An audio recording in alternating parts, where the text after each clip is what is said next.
महाराष्ट्राच्या राजकारणात कधी काय घडेल आणि कोणती नवी राजकीय समीकरणं आकाराला येतील याचा नेमका अंदाज बांधणं भल्या भल्या राजकीय विश्लेषकांनाही कठीण झाले. 2019 साली महाविकास आघाडीची मुहूर्तमेढ रोवणारे शरद पवार हेच आता भाजपच्या वळचणीला जाऊन बसणार असल्याची माहिती आहे. त्यामुळे संपूर्ण राजकारण ढवळून निघाले. संसदेच्या आगामी अधिवेशनात महिला आरक्षण आणि लोकसभा मतदारसंघाची पुनर्रचना या अत्यंत संवेदनशील आणि महत्त्वाच्या घटना दुरुस्ती विधेयकाला पवार गट पाठिंबा देणार असल्याचे संकेत मिळाल्यामुळे महाविकास आघाडीत अंतर्गत भूकंपाची परिस्थिती निर्माण झाली आहे. विशेष म्हणजे यापूर्वीच्या अर्थसंकल्पीय अधिवेशनात याच विधेयकाच्या विरोधात अत्यंत आक्रमक मतदान करणाऱ्या पवार गटाने अचानक घेतलेली ही युटर्न भूमिका राजकीय वर्तुळाला चक्रावून टाकणारी आहे. या नव्या भूमिकेमुळे निर्माण झालेलं वादळ शांत करण्यासाठी एकीकडे मविआचे इतर नेते डॅमेज कंट्रोलचा प्रयत्न करत असतानाच दुसरीकडे राष्ट्रवादीचे प्रदेशाध्यक्ष जयंत पाटील यांनी मुख्यमंत्री देवेंद्र फडणवीस यांची मुंबईतील वर्षा बंगल्यावर घेतलेली भेट या संपूर्ण प्रकरणाला एक वेगळाच रंग देऊन गेली आहे. काय आहे ही संपूर्ण स्टोरी, पडद्यामागे नेमकं काय घडतंय हेच सांगण्याचा आमचा हा प्रयत्न. नमस्कार, मी अनुजा आणि तुम्ही पाहताय कार्यारंभ. या संपूर्ण राजकीय भूकंपामागील पडद्यामागची स्टोरी अत्यंत रंजक, गुंतागुंतीची आणि तितकेच रणनीतीपूर्ण आहे. वरकरणी हा निर्णय केवळ एका विधेयकापुरता मर्यादित असल्याचं सांगितलं जात असलं तरी त्यामागे एक मोठी राजकीय तडजोड आणि भीती लपलेली असल्याचं सूत्रांचं म्हणणं आहे. गेल्या काही दिवसांपासून शरद पवार गटाचे सुमारे 6 खासदार फुटून भाजप किंवा एकनाथ शिंदे यांच्या नेतृत्वाखालील शिवसेना गटात जाणार असल्याच्या जोरदार चर्चा रंगल्या होत्या. लोकसभा निवडणुकीनंतर पक्षाचं अस्तित्व टिकवून ठेवणं आणि नवीन खासदारांना पक्षाशी एकनिष्ठ ठेवणं हे शरद पवारांसमोर मोठं आव्हान होतं. जर हे खासदार फुटले असते तर विधानसभा निवडणुकीच्या तोंडावर पवारांच्या पक्षाला आणि पर्यायाने महाविकास आघाडीला मोठा धक्का बसला असता. ही संभाव्य पडझड रोखण्यासाठी आणि आपल्या खासदारांना सत्ताधाऱ्यांच्या गळाला लागण्यापासून वाचवण्यासाठी शरद पवारांनी हा मास्टर स्ट्रोक खेळल्याचं राजकीय तज्ञांचं मत आहे. सूत्रांच्या माहितीनुसार मुख्यमंत्री देवेंद्र फडणवीस आणि भाजपच्या दिल्लीतील सर्वोच्च नेत्यांनी शरद पवार गटाशी पडद्यामागे अत्यंत गुप्तपणे चर्चा करून ही मध्यस्थी यशस्वी केली आहे. खुद्द शरद पवारांनीही या भूमिकेला संमती दिली असून या बदलत्या सत्ताधारी पक्षाकडून त्यांच्या खासदारांना आपल्या बाजूला खेचण्याचे प्रयत्न थांबवण्याचे आश्वासन मिळाल्याची चर्चा आहे. ही केवळ एका विधेयकाची देवाणघेवाण नसून आगामी विधानसभा निवडणुकांपर्यंत शरद पवारांनी आपल्या पक्षाला सुरक्षित ठेवण्यासाठी केलेली एक रणनीतिक माघार किंवा तडजोड असल्याचं स्पष्ट दिसतंय. शरद पवारांच्या या धक्कादायक निर्णयाचा महाविकास आघाडीवर अत्यंत दूरगामी आणि गंभीर परिणाम होण्याची शक्यता नाकारता येत नाही. लोकसभा निवडणुकीत एकत्र येऊन घवघवीत यश मिळवणाऱ्या मविआच्या एकसंधतेवर आता या निमित्तानं संशयाचं दाट धुकं निर्माण झालंय. पवार गटाच्या या भूमिकेमुळे मविआमध्ये उघडपणे मिठाचा खडा पडलाय. राष्ट्रवादी काँग्रेस शरदचंद्र पवार पक्षाच्या नेत्या आणि खासदार सुप्रिया सुळे यांनी दिल्लीतील घडामोडींचे संकेत देताना स्पष्ट केलंय की जर केंद्र सरकारने लोकसभा मतदारसंघाच्या संख्येत 50% वाढ करण्याची तरतूद केली तर त्यांचा पक्ष या विधेयकाला नक्कीच पाठिंबा देईल. एवढंच नव्हे तर सुप्रिया सुळे यांनी मविआचे इतर मित्र पक्ष जसे की उद्धव ठाकरेंची शिवसेना, काँग्रेस आणि दक्षिण भारतातील द्रमुक हे देखील या विधेयकाला पाठिंबा देतील असा दावा केलाय. सुप्रिया सुळेंच्या या दाव्यामुळे मविआच्या गोटात प्रचंड अस्वस्थता पसरली आहे. राज्यसभा खासदार संजय राऊत यांनी यावर अत्यंत संतापजनक प्रतिक्रिया दिली. राऊत यांनी सुप्रिया सुळेंचा दावा पूर्णपणे खोडून काढत स्पष्ट केले की मतदारसंघ पुनर्रचना विधेयकाला ठाकरे गट आणि पवार गट पाठिंबा देणार ही बातमी पूर्णपणे चुकीची आणि अफवा आहे. जेव्हा हे विधेयक संसदेत येईल तेव्हा सर्व विरोधी पक्ष एकत्र बसून यावर निर्णय घेतील. राऊत यांच्या या भूमिकेवरून हे स्पष्ट होतंय की या मुद्द्यावर मविआमध्ये कोणताही अंतर्गत संवाद झालेला नव्हता आणि पवार गटाने परस्पर घेतलेल्या या भूमिकेमुळे ठाकरे गटात तीव्र नाराजी आहे. या संपूर्ण प्रकरणाचा तिसरा कोन म्हणजे प्रमुख विरोधी पक्ष असलेल्या काँग्रेसची भूमिका आणि त्यांची शरद पवारांबद्दल असणारी जुनी संशयाची सुई.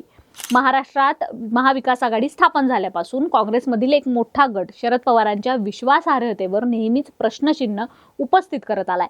नुकत्याच झालेल्या राज्यसभेच्या निवडणुकीच्या जागेसाठी शरद पवारांच्या उमेदवारीला काँग्रेसचे प्रदेशाध्यक्ष हर्षवर्धन सपकाळ यांच्यासह अनेक ज्येष्ठ नेत्यांनी आधीच जाहीर विरोध केला होता.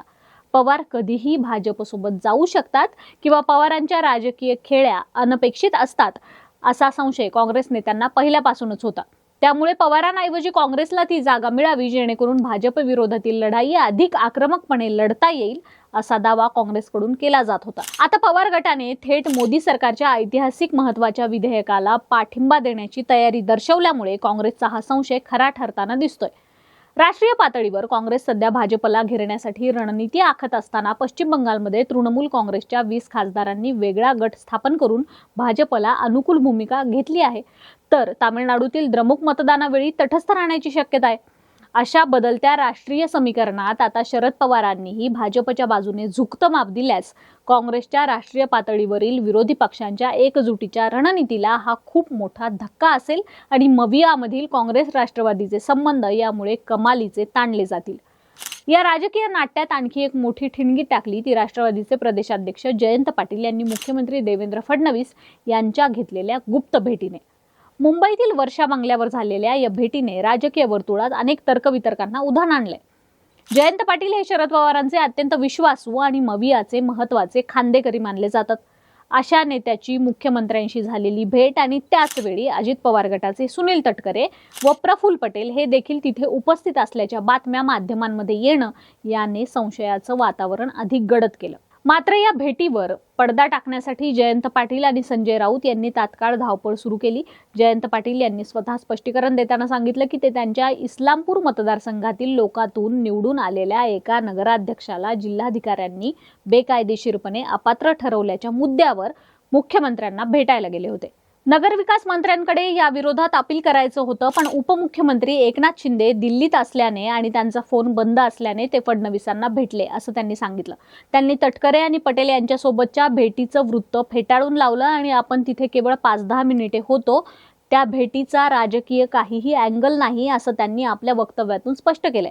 तर आज पुन्हा पत्रकारांनी त्यांना गाठलं आणि तुम्हाला अर्थ खातं दिलं जाणार आहे असं पत्रकारांनी विचारलं। त्यावर जयंत पाटलांनी हसत हसत उत्तर दिलं। ते म्हणाले, खाते वाटपाचा अधिकार हा मुख्यमंत्र्यांचा असतो, पण तुम्ही खूपच पुढचा विचार करताय, मी तो विचार करत नाही। आम्ही सर्व आमदार खासदार शरद पवार साहेबांच्या पाठीशी एकसंघ आहोत असं ते म्हणालेत। संजय राऊत यांनीही जयंत पाटील यांची पाठराखण करत सांगितलंय की भाजप आणि शिंदे गट मूळ प्रश्नांवरून जनतेचं लक्ष विचलित करण्यासाठी आणि मवियामध्ये फूट पाडण्यासाठी मुद्दाम अशा अफवा पसरवतात। त्यांचा रोख खास करून सोनम वांगचुक यांच्या सुरू असलेल्या आंदोलनाकडे होता। दुसरीकडे सत्ताधारी महायुतीमध्ये देखील अत्यंत वेगाने हालचाली सुरू आहेत। शिवसेना ठाकरे गटातून उपमुख्यमंत्री एकनाथ शिंदे यांच्या नेतृत्वाखालील शिंदे सेनेत गेलेल्या 6 खासदारांनी नवी दिल्लीत केंद्रीय गृहमंत्री अमित शहा यांची घेतलेली प्रदीर्घ भेटही याच मोठ्या राजकीय पटाचा एक भाग मानली जाते। सुमारे 50 मिनिटे चाललेल्या या बैठकीत उपमुख्यमंत्री एकनाथ शिंदे आणि खासदार श्रीकांत शिंदे उपस्थित होते। श्रीकांत शिंदे यांना केंद्रीय मंत्रिपद देणं, ठाकरेंच्या फुटीर खासदारांपैकी एकाला केंद्रीय राज्यमंत्री करणं या चर्चा झाल्या आहेत।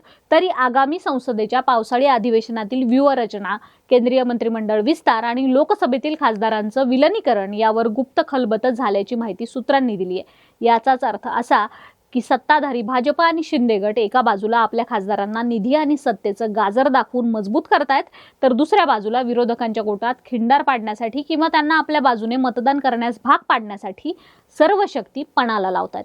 अमित शहा यांच्यासोबत झालेल्या सर्वपक्षीय बैठकीतच या मतदारसंघ पुनर्रचना विधेयकाबाबत महत्त्वाचा प्रस्ताव मांडण्यात आला होता, ज्याला आता पवारांच्या राष्ट्रवादीकडून अनुकूल प्रतिसाद मिळतोय असं चित्र आहे। आज फक्त विधेयकाला पाठिंबा दिला जाण्याच्या बातम्या येत असल्या तरी शरद पवारांचा पक्ष एनडीएत देखील सहभागी होणार आहे। तिकडे केंद्रात सुप्रिया सुळे यांना कॅबिनेट मंत्री तर महाराष्ट्रात जयंत पाटील यांना अर्थमंत्री करण्यात येणार असल्याचा शब्द भाजपकडून देण्यात आलाय। परंतु या सगळ्या घडामोडीत शरद पवारांनी अमित शहांना एक विनंती केली होती, ती म्हणजे महाराष्ट्राचे मुख्यमंत्री देवेंद्र फडणवीसांची केंद्रीय मंत्रिमंडळात सोय करा। पवारांची ही मागणी मान्य झाली की नाही हे समजू शकलेलं नाही, पण पुढचे काही महिने या सगळ्याकडे बारकाईने पाहावं लागेल। या संपूर्ण घटनेकडे पत्रकारितेच्या त्रयस्थ नजरेतून पाहिले असता असं लक्षात येतं की महाराष्ट्राचं राजकारण हे सध्या विचारसरणी किंवा तत्वांवर आधारित नसून केवळ राजकीय अस्तित्वाची लढाई आणि स्वहित या दोनच सूत्रांवर चालत असल्याचं स्पष्ट आहे। शरद पवार हे भारतीय राजकारणातील सर्वात अनुभवी आणि चाणाक्ष मुत्सद्दी मानले जातात। त्यांनी मोदी सरकारच्या अत्यंत महत्त्वाच्या अशा डिलिमिटेशन बिलाला पाठिंबा देण्याचे संकेत देणं हे केवळ एक अपघात नसून अत्यंत विचारपूर्वक रचलेला राजकीय डाव आहे। लोकसभा जागा 50% वाढवण्याची अट घालून पवारांनी एकाच दगडात अनेक पक्षी मारण्याचा प्रयत्न केलाय। जागा वाढल्यास महाराष्ट्रातील लोकसभेच्या जागाही वाढतील, ज्यामुळे भविष्यात सर्वच पक्षांना अधिक वाव मिळेल। दुसरीकडे या मुद्द्यावर पाठिंबा देऊन त्यांनी भाजपसोबत तुर्तास एक अघोषित युती केली आहे, ज्यामुळे त्यांचे 6 खासदार फुटण्यापासून वाचू शकतात। सुप्रिया सुळे यांना पुढे करण्याचं कारण म्हणजे ते आता आपल्या राजकीय कारकिर्दीवर डाग लावून घेऊ शकत नाहीत। हा निर्णय नव्या पिढीने घेतलाय असा त्यांचा युक्तिवाद असू शकतो। पवारांचा हा निर्णय महाविकास आघाडीसाठी एक धोक्याची घंटा आहे। उद्धव ठाकरेंची शिवसेना आणि काँग्रेस हे दोघेही भाजप विरोधात अत्यंत कट्टर भूमिका घेऊन मैदानात उतरले आहेत, तर शरद पवार हे ऐन विधानसभा निवडणुकीच्या तोंडावर सत्ताधाऱ्यांशी पडद्यामागे संवाद साधतायत। ही गोष्ट मवियाच्या कार्यकर्त्यांचं मनोधैर्य खचवणारी आहे। दुसरीकडे सुप्रिया सुळे आणि संजय राऊत यांच्या वक्तव्यांमधील विसंगती ही मवियामधील समन्वय शून्यता आणि अविश्वासाचं वातावरण चव्हाट्यावर आणणारी आहे। जयंत पाटील यांनी दिलेल्या वैयक्तिक कामाच्या कारणावर सामान्य जनता किंवा राजकीय विश्लेषक सहजासहजी विश्वास ठेवणार नाहीत, कारण राजकारणात योगायोग हे कधीही निरपेक्ष नसतात। शरद पवारांची ही नवी खेळी मवियाला कमकुवत करून स्वतःच्या पक्षाला वाचवण्यासाठी आहे की भाजपला राष्ट्रीय पातळीवर मदत करून राज्यात काही सवलती मिळवण्यासाठी आहे, हे येणाऱ्या पावसाळी अधिवेशनातील मतदानाच्या दिवशी स्पष्ट होईल। परंतु यामुळे महाविकास आघाडीची वज्रमूठ सैल झाली आहे आणि विधानसभा निवडणुकीपूर्वीच विरोधकांच्या गोटात एक प्रकारचा संभ्रम निर्माण करण्यात सत्ताधारी भाजप पूर्णपणे यशस्वी ठरलाय, हे नाकारता येत नाही। बाकी शरद पवारांची ही राजकीय खेळी तुम्हाला अपेक्षित होती का? शरद पवार हे कायम अविश्वासाचं राजकारण करत आलेत हे म्हणणं बरोबर आहे का? तुमची मतं आम्हाला कमेंट करून सांगा। कार्यारंभवर नवे असाल तर सबस्क्राईब करा, व्हिडिओ लाईक करा, शेअर करा। कार्यारंभ डिजिटल या आमच्या फेसबुक आणि इन्स्टा पेजला फॉलो करा। धन्यवाद।